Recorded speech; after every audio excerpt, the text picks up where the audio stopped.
আমাদের এই সমৃদ্ধির বাংলাদেশ যে অবস্থানে আছে,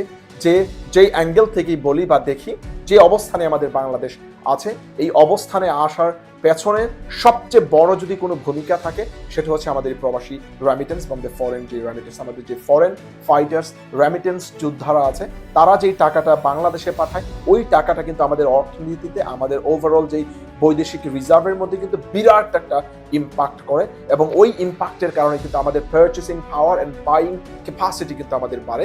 একটা রাষ্ট্রের মধ্যে যত বেশি ফরেন রেমিটেন্স থাকে, রিজার্ভ যখন আপনার সমৃদ্ধ থাকে, তখন কিন্তু ওই দেশ আপনার ওভারঅল উন্নত হয় এবং ওই দেশের উন্নয়ন ব্যবস্থা ভালো হয়। সব দিক থেকে কিন্তু ওই দেশ এবং ওই রাষ্ট্র কিন্তু আপনার পৃথিবীর কাছে মাথা উঁচু করে অর্থনৈতিকভাবে কিন্তু চাঙ্গা হয়ে দাঁড়াতে পারে। রাইট, তো এর আগে আসলে আমরা আলোচনা করে নেই,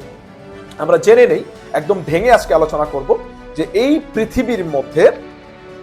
কয়টা কারেন্সিকে ইন্টারন্যাশনালি